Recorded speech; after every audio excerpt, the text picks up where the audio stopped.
دوست ہیں, 18 سال سے میرا خیال ہے میں ان کو جانتا ہوں, بہت پرہیزگار ہیں. ان کی پرہیزگاری پہ کوئی الحمدللہ لوگ شبہ نہیں کرتے, باقی حقیقت تو اللہ ہی جانتا ہے, کسی کے بارے میں یقینی طور پر تو نہیں کہہ سکتے, لیکن بہت نیک ہیں, ہمارے ساتھ رہے, طالب علم تھے. ان کا ایکسیڈنٹ ہوا, اور ایسا ایکسیڈنٹ ان کا ہوا کہ بچنے کی امید نہیں تھی.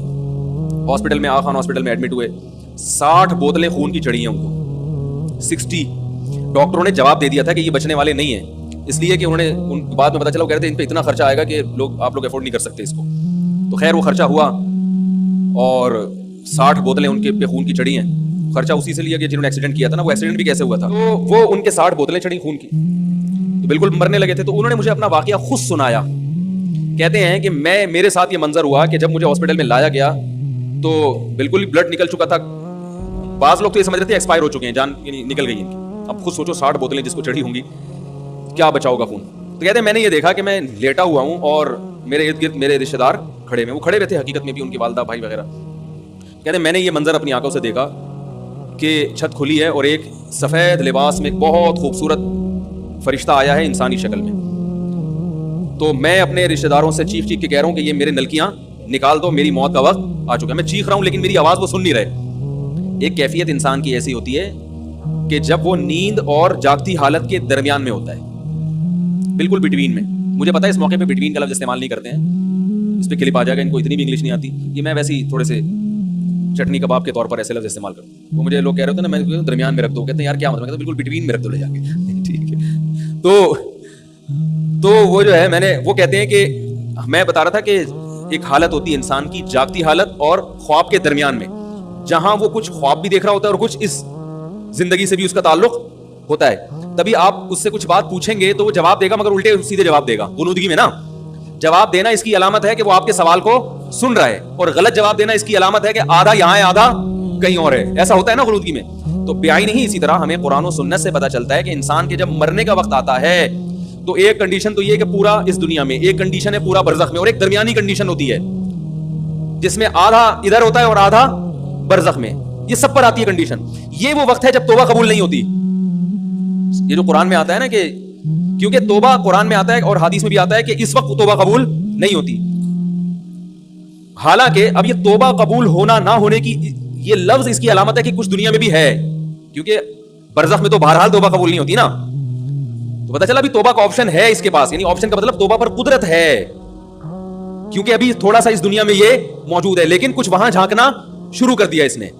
اب چونکہ وہ آخرت کا منظر دیکھ لیتا ہے اپنی آنکھوں سے کہ میں مر کے مٹی نہیں ہو رہا, میں ختم نہیں ہو رہا, بلکہ ایک جہاں سے دوسرے جہاں میں میری روح شفٹ ہو رہی ہے. تو اس وقت جو منظر جب وہ دیکھتا ہے اپنی آنکھوں سے, کچھ یہاں اور کچھ وہاں, تو اس کو سکرات موت کہتے ہیں. اس کو کیا کہتے ہیں؟ اس کو غرغرہ بھی کہتے ہیں. حدیث میں آتا ہے ان اللہ یقبل توبۃ عبدہ ما لم یغرغر.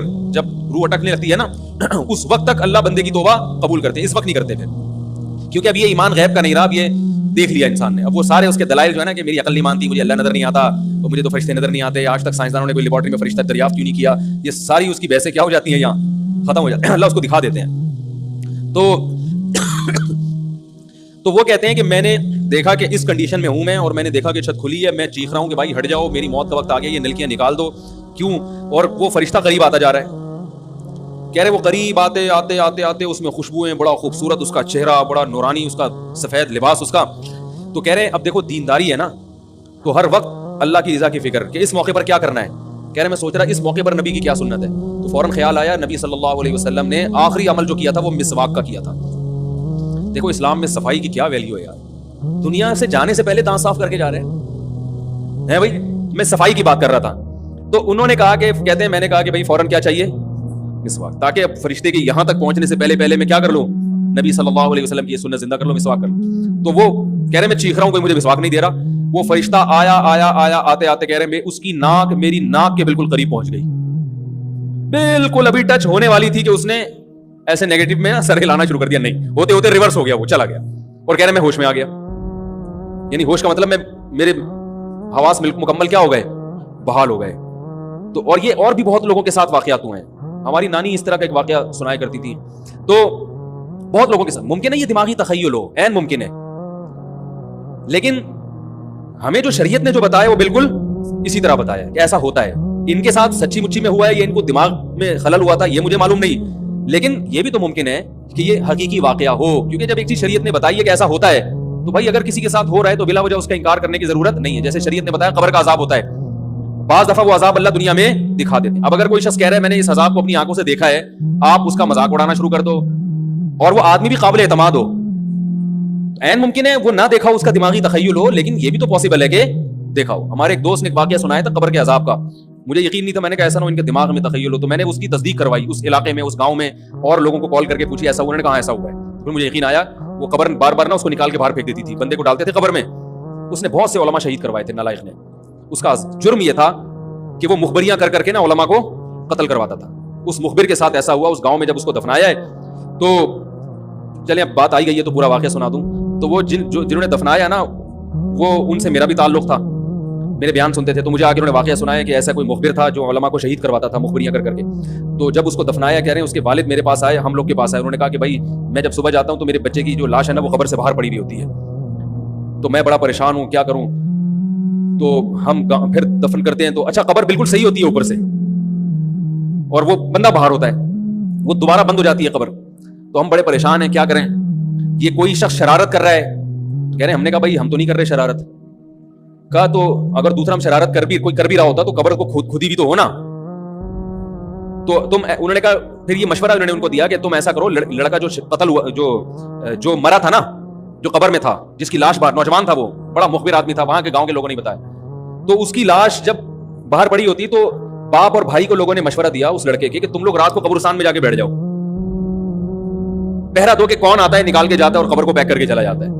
تو وہ صاحب مجھے بتا رہے تھے کہ اگلے دن وہ چیختے ہوئے آئے ہیں, چیختے ہوئے, باپ اور بھائی جو ہے نا, کہہ رہے ہم نے رات کو منظر دیکھا کہ پہلے ہمیں رات جب اندھیرا ہوا ہے نا تو قبر کے اندر سے چیخنے کی آواز آئی, اور ہمارے سامنے قبر کھلی ہے تو ہم نے اس لڑکے کو دیکھا کہ آگ جل رہی ہے اس کی لاش پہ, اور وہ ایسے ایسے اپنے سر کو پیٹ رہا ہے. کہہ رہے ہم تو خوف کی وجہ سے بے ہوش ہو گئے, ہمیں نہیں پتا اس کے بعد کیا ہوا, ہوش میں آیا تو وہ لاش باہر پڑی ہوئی. تو میں نے کہا یار پھینکو بھی دنیا میں کم نہیں ہوتے. تو میں نے پھر تصدیق کے لیے ایک دو لوگوں سے رابطہ کیا, انہوں نے بتایا کہ ایسا ہوا ہے ہمارے ساتھ. تو یہ جو ترکی کا جو تھا نا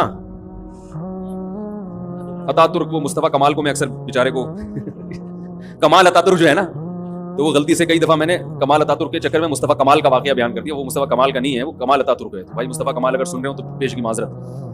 تو کمال عطا ترک کا بھی یہی ہوا ہے, مسلمانوں کا قاتل تھا, علماء کا قاتل تھا, ترکی سے خلافت اسلامیہ کو اس نے ختم کر دیا. بہت یہ جو آج جو کچھ دنیا میں ظلم ہو رہا ہے اس سب کی بنیاد رکھنے والا عطا ترک ہے. خلافت عثمانیہ ہوتی تو نہ کشمیر کا مسئلہ کھڑا ہوتا, نہ بوسنیا کا مسئلہ کھڑا ہوتا. یہ ساری مصیبتیں جو آئی ہیں, مسلمانوں کا جو اتحاد ختم ہوا, تو اس کے ساتھ بھی ایسا ہی ہوا.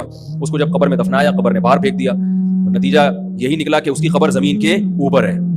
تو وہ جو اس کے فالوورز ہیں وہ کہتے ہیں دیکھو ہمارے حضرت اتنے پہنچے ہوئے ہیں کہ اوپر دفن ہے. تو جو بوڑھے بوڑھے لوگ ہیں نا ترکی کے, وہ آپ کو بتائیں گے کہ یہ محترم کو زمین نے قبول نہیں کیا, نکال کے باہر. تو بعض دفعہ قبر خود بتا دیتی ہے, بعض دفعہ. اچھا مجھے چلیں چھوڑیں, بات سے بات نکل جائے گی, وہ ہمارا موضوع رہ جائے گا. تو فرشتہ کہاں پہنچا, قریب, ہاں واپس چلا گیا تو فرشتہ, ٹھیک ہے. تو وہ بالکل قریب آ کے واپس چلا گیا. تو ایسا ہوتا ہے بعض دفعہ